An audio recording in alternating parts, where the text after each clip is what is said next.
இந்த ஜாதகம் முதலிரவிலேயே திருமணம் நடந்து முதலிரவன்றே எஸ்கேப் ஆன மனைவி அப்படிங்கிற ஒரு விஷயத்துக்கு காரணம் வந்து சந்திரன் அவயோகியாகி லக்னாதிபதி பலம் இழந்து, சந்திரன் அவயோகியாகி லக்னாதிபதி பலத்தை இழந்து, அதாவது நீசமாகி கண்டாந்திர நட்சத்திரத்தில் அமர்வது தான். அப்போ என்னென்னா, இதுக்கு ஒரு ஆப்ஷன் என்னென்னா, மனவேதனையும் பெண்களால் அடையக்கூடிய அவமானங்களும் அசிங்கங்களும் தான், ஏமாற்றப்படுதலும் தான், அந்த மன வலி தான். இதற்கு பரிகாரங்கள் அப்படின்னு எடுக்கும் பொழுது லக்ன பாவத்தை பலப்படுத்துவது ரொம்ப முக்கியம். இது என்னன்னா, சோமவார விரதம் இருப்பது, அதாவது திங்கட்கிழமை இவர் சாப்பிடாம இருக்கிறது அப்படிங்கிறது இந்த சந்திரனால் ஏற்படக்கூடிய தோஷத்துக்கு நிவர்த்தி. பௌர்ணமி அன்று, முழு பௌர்ணமி அன்று விரதம் இருந்து தயிர் சாதம், பால் சாதம் மாதிரி நிலாவை பார்த்து தரிசனம் பண்ணிட்டு, அந்த மாதிரி பால் சாதம் சாப்பிட்டுட்டு நில ஒளியை அது அந்த தோஷத்தை தரக்கூடிய அன்னைக்கு நம்ம சாப்பிடாம, நம்ம கரும சாப்பாட்டில் தான் வருது. அதனால நம்ம அந்த திங்கட்கிழமை நாட்களும் பௌர்ணமி நாட்களும் விரதம் இருந்து இவர் பொழுது உளுந்ததுக்கு அப்புறம் இவர் அந்த சாதத்தை சாப்பிட்டுட்டு இவர் வந்தார் அப்படின்னாலே இவருக்கு மேக்சிமம் இந்த சந்திரனால் ஏற்படக்கூடிய தோஷம் நிவர்த்தி ஆகும். இன்னும் 60% நல்ல கடல் முத்து, ஒரிஜினல் முத்து, தண்ணிக்குள்ள விளைஞ்ச முத்து, சிற்பிக்குள்ள இருந்து எடுத்த முத்தாக இருந்து ஒன்றை எடுத்து இவர் டாலராகவோ மோதிரமாகவோ அணிந்து கொண்டாலும் இந்த லக்னாதிபதி பலப்படுவதற்கான அமைப்பை இந்த ஜாதகம், ஏமாற்றம் அடையாத அமைப்பை இந்த ஜாதகம் கொடுக்கும்.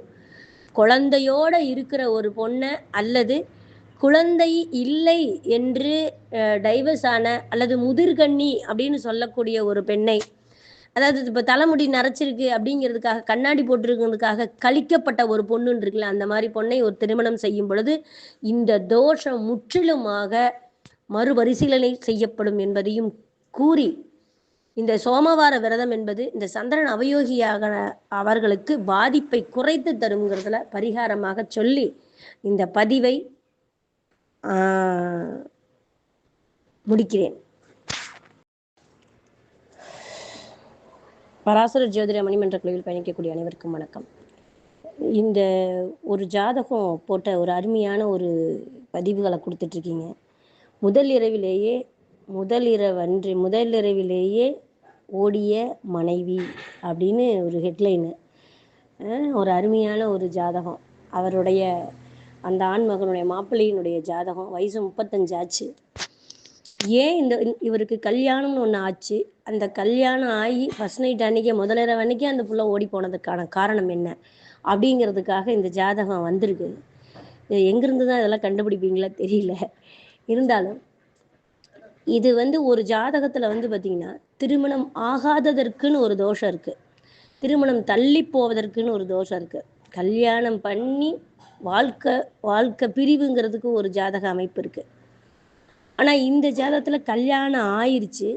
ஆனால் ஒரு கல்யாண தாலி மட்டும்தான் கட்டுறதுக்கு ரைட்ஸு. தாலி கட்டினதுக்கு அப்புறம் உங்களுக்கு அந்த நாள் முடிகிறதுக்குள்ளேயே மனைவி எஸ்கேப் அப்படிங்கிற மாதிரி ஒரு விஷயம் வருவதற்கு என்ன ரூலு அப்படின்னா, 7ஆம் அதிபதி சனி, அதாவது ஒரு ஜாதகத்தில் ஒரு கடக லக்னம், மனைவின்னு சொல்லக்கூடியது 7ஆம் பாவம்.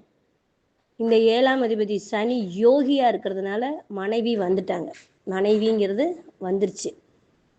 அப்போ 7ஆம் அதிபதி யோகியானோடனே கல்யாணம் நடந்துடுச்சு. ஆனால் அது ஏன் அடுத்தது ஃபர்ஸ்ட் நைட் அன்னைக்கு ஃபர்ஸ்ட் நைட் அப்போ போனதுக்கான காரணம் அப்படின்ற ஒரு விஷயம் எடுக்கும்போது பார்த்தீங்கன்னா, இவருக்கு நடக்கிறது புதன் தசை. ஆக்சுவலாக ஒரு போக சுகம் அப்படிங்கிற ஒரு விஷயத்தை குறிக்கிற கிரகம் 3ம் 12ம் தான். ஒரு ஒரு காதலுங்கிற ஒரு விஷயமோ, ஒரு ஆசைங்கிற ஒரு விஷயமோ, எண்ணம்ங்கிற ஒரு விஷயமோ, காமங்கிற விஷயமோ எல்லாமே தூண்டப்படுவது அப்படிங்கிறது 3ஆம் பாவம் தான். அதை நிறைவு செய்வது என்பது 12ஆம் பாவம் இல்லையா ஒரு ஜாதகத்தில். அப்போது அதற்குண்டான தசாபுத்தி தான் நடக்குது, புதன் தசை தான் நடக்குது. ஆனால் புதன் தசை நடந்துமே ஏன் அந்த விஷயம் தப்பாக போகுது அப்படின்னா, 3ஆம் இடமும் 12ஆம் இடமும் திதி சூன்யம். அப்போ இவருடைய 3ஆம் பாவாதிபதியும் கெட்டிருக்குது, காலபுருஷ தத்துவப்படி 3ஆம் பாவாதிபதியும் கெட்டிருக்கு, மிதுனமும் கெட்டிருக்கு. அதற்குண்டான தசாபுத்தி தான் நடக்குது. சரி, 12ஆம் பாவம் கெடும்போது பஞ்சனை தோஷம் அப்படிங்கிற ஒரு விஷயம் ஆடாக ஆரம்பிச்சிருது. பஞ்சனை தோஷம் ஆகும்போது படுக்கை சுகம் மறுக்கப்படுகிறது அப்படிங்குது.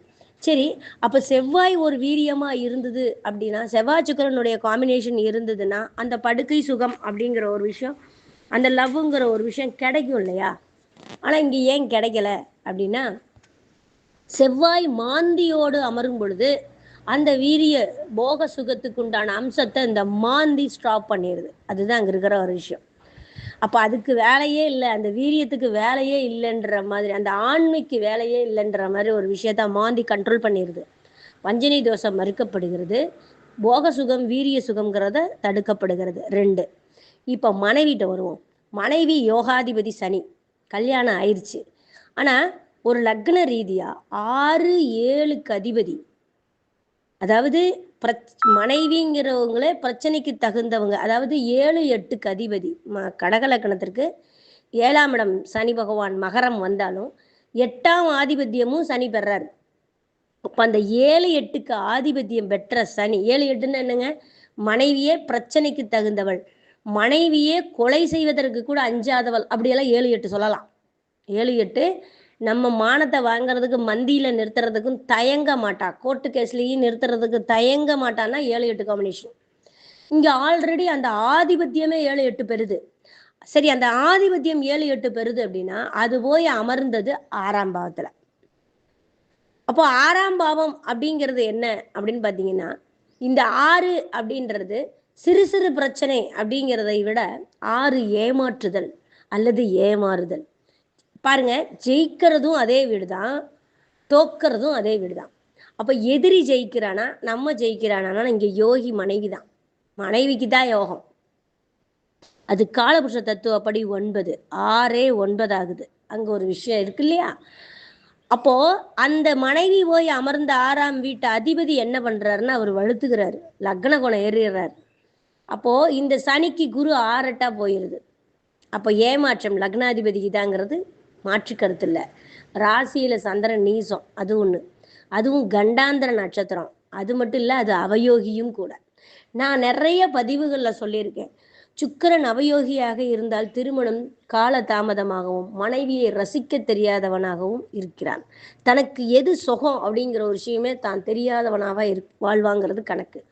சந்திரன் அவயோகியாக இருந்துச்சு அப்படின்னா ஒரு ஒரு தாய்மை சம்பந்தப்பட்ட விஷயமோ பெண்மையை உணர முடியாத ஒரு தன்மையோ இந்த ஜாதகங்களுக்கு வந்துடும். சந்திரன் சுக்கிரன் மட்டும் அவயோகி ஆயிடுச்சுன்னா மனதளவுல அவன் ரொம்பவும் வேதனைப்பட்டு அசிங்கப்பட்டு, அந்த ஒரு ஒரு பெண்கள் பாதிக்கப்பட்டாங்கன்னா எந்த அளவுக்கு உருகுவோமோ அந்த அளவுக்கு மனம் பலவீனப்படுங்கிறதுல மாற்றுக்கருத்து இல்லை. அப்ப சந்திரன் அவயோகியாகி கண்டாந்திரத்துல உட்காந்து நீசமாகி அது லக்னாதிபதி ஆகும்போது அதிகமான பாதிப்பை இந்த ஜாதகம் இந்த ஏமாற்றத்தால் அனுபவிக்கும் என குருசாரத்துல இருக்கு. சரி, இது ஒரு பக்கம் இருக்கட்டும். இருந்தாலும் லக்னாதிபதியை குரு பார்க்கறதுனால இதையும் சமாளித்து வருவாருங்கிறதுல மாற்று கருத்து இல்லை. சரி, இப்போ இந்த மனைவிக்கு 2வது இப்போ போன பொண்ணு என்னானா அப்படின்னு பார்த்தோம்னா, மனைவிக்கு பார்த்தீங்கன்னா ஃபர்ஸ்ட் அந்த தாரதோஷம் ஏன் வருது அப்படின்ற ஒரு கான்செப்ட் இருக்கு இல்லையா? தாரதோஷம் ஏன் வருது? 7ஆம் அதிபதி 9, 11ஆம் அதிபதி சாரம் பெற்றாலோ, 7ஆம் அதிபதியை விட 9ஆம் அதிபதி வலுத்தாலோ, 11ஆம் அதிபதி லக்னாதிபதியோடு 7ஆம் அதிபதியோடு தொடர்பு பெற்றாலோ இவருக்கு இருதார அமைப்புங்கிறது கன்ஃபார்ம்ங்கிறது வருது இல்லையா? வாழ்க்கையினுடைய தர்ம நிலை குலையும், அவ்வளோதான். அப்ப தர்ம நிலை குலையும்னா அது மனைவிகிட்டையும் போகலாம், இவர்கிட்டையும் வரலாம். இங்க 7ஆம் அதிபதி உட்கார்ந்ததே 11ஆம் அதிபதி சாரம், பாதகாதிபதி சாரம். மனைவி பாதகம் பண்ண அஞ்ச மாட்டாங்க, ஒண்ணு. 2வது, லக்னத்துல இருக்கிற 9ஆம் அதிபதி வலுத்து உச்சம் பெற்று உட்கார்ந்து இருக்கிறது 2வது தவறு. அப்போ லக்னாதிபதி லக்னத்துல இருக்கக்கூடிய குரு 9ஆம் அதிபதியினுடைய 9ஆம் அதிபதினு சொல்லக்கூடிய குரு பகவான், அதாவது 2ஆம் தாரம்னு சொல்லக்கூடிய அமைப்பை பெற்ற குரு பகவான் சனியினுடைய 7ஆம் அதிபதி சாரம் பெறுது. அப்ப இவருக்கு 2ஆம் தாரமா மனைவிக்கு 2ஆம் தாரமானா மனைவிக்கு இருதார யோகத்தை கொடுப்பதற்கு வலுவாக இருக்கிறது. சரி, மனைவிக்கு இன்னொரு விஷயத்துல எடுப்போம். சனி உட்கார்ந்ததே பார்த்தீங்கன்னா 7ஆம் அதிபதிங்கிற இடம் உட்கார்ந்த சனிக்கு திரிகோணத்துல என்ன கிரகம் இருக்குதுன்னா புதனும் சுக்கிரனும். மதன கோபால யோகம். நம்ம நேற்று இங்க ஒரு விஷயம் சொல்லிட்டு இருந்தோம். மதன கோபால யோகத்தை பத்தி நம்ம காலையில இருந்து பேசிட்டு இருந்தோம். இங்க இந்த ஜாதகத்துல மதன கோபால யோகம் இருக்கு. எங்க? சனிக்கு திரிகோணத்துல. அப்ப சனியும் சுக்கிரனும் திரிகோணத்துல வரும் பொழுது, அந்த புதன் காம்பினேஷன் வரும் பொழுது ஆட்டோமேட்டிக்கா இந்த பொண்ணு வேறு ஒருவருடைய காதலிலோ வேறு ஒரு வாழ்க்கையையோ ரசிக்க இவள் ரசித்தவளாக அல்லது ரசிக்க ஆசைப்படுபவளாக இந்த பொண்ணு இருப்பாங்கிறதுல மாற்றுக்கருத்து இல்லை. அப்போ தாரதோஷம் இவருக்கா அந்த பொண்ணுக்கா அப்படின்னு கேட்டா நவாம்சம் தான் அதை முடிவு பண்ணும். எப்பவுமே திருமண விஷயத்துல நம்ம ஒரு ரூல் எடுக்கணும்னா நவாம்சம் தான் நமக்கு பதில் கரெக்டா கொடுக்கும். அப்ப நவாம்சத்துல பாத்தீங்கன்னா லக்னத்துக்கு 7ஆம் இடத்துல செவ்வாய் மாந்தி அமரும் பொழுது, இந்த செவ்வாய் சுக்கிரன் 6-8 போகும் பொழுது, சந்திரன் சுக்கிரன் 6-8 போகும் பொழுது, நீங்க பாருங்க நவாம்சத்துல லக்னத்திற்கு 7 செவ்வாய் மாந்தி, அங்க மனைவி சுகம் மறுக்கப்படுதா? செவ்வாய் சுக்கிரன் 6-8, சந்திரனுக்கு சுக்கிரன் 6-8. இது எல்லாமே மனைவி கணவன் மனைவி உறவை பத்தி அங்க எடுத்து வைக்கக்கூடிய அம்சங்கள். அது ஒரு பாவகிரகங்களுடைய தொடர்பு வரக்கூடாது. சரி, இங்க இங்க இங்க ராசி கட்டத்துல மனைவியை யார் குரு பார்க்குறாங்களா? இல்லை. குரு பார்த்துருந்தா கொடுமையேன்னு கூட வெயிட் பண்ணி இருந்து கூட அவர் டார்ச்சர் பண்ணுவான். ஆனால் அல்லது இருந்து கூட இல்லீகலா ஏதாவது பேசிக்கிட்டு இருப்பான். ஆனால் இங்கே குரு பார்க்கலை, ஆனால் செவ்வாய் தான் பார்க்குறாரு. 8ஆம் பார்வையை சனியை பார்க்குறாரு. அப்போ எதற்குமே அஞ்சாத ஒரு பொண்ணாக தன்னுடைய சுயநலம் மட்டுமே முக்கியமாக கருதப்படுபவள் இந்த மனைவி. அப்போ ஒருவேளை அவர் ஆண்மை இல்லை என்பதோ அல்லது இந்த ஆள் நமக்கு பிடிக்கல அப்படிங்கிற மாதிரியோ ஒரு விஷயங்கள்ல இந்த பொண்ணு தன்னுடைய சுயநலத்திற்காக இவ போயிருப்பா. அவ்வளவுதான் அங்க இருக்கிற விஷயம். ஆனா 2வது வாழ்க்கைங்கிறது இந்த பொண்ணுக்கு பிரைட்டா இருக்கு.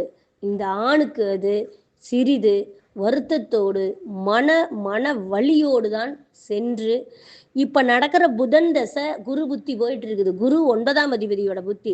மீண்டும் ஒரு திருமணம் பண்ணுவதற்கு புத்திரபாக்கியம் பெறுவதற்கு கடகத்துல குரு வரும்போதெல்லாம் இவருக்கு ஒரு நல்ல வாய்ப்பையும் திசாநாதனும் திசா புத்திநாதனும் கோட்சார கிரகங்களும் வழி செய்யுங்கிறதுல மாற்று கருத்து இல்லை. ஆனா இந்த பஞ்சனை தோஷத்திற்கு பள்ளியறை பூஜை என்பதையும் பள்ளியறை பூஜை இவங்களே செய்யறது கூட நல்ல விஷயம். பள்ளியறை பூஜை பண்ண சொல்லுங்க. திருநங்கைகளுக்கு உதவி பண்ண சொல்லுங்க. கருடார்வாள் வழிபாடு பண்ண சொல்லுங்க. அப்போ இந்த 3/12 ஆக்டிவேஷன் ஆகுங்கிறத கூறி இந்த பதிவை நிறைவு செய்கிறேன். நன்றி, வணக்கம், வாழ்த்துக்கள், வாழ்க வளமுடன்.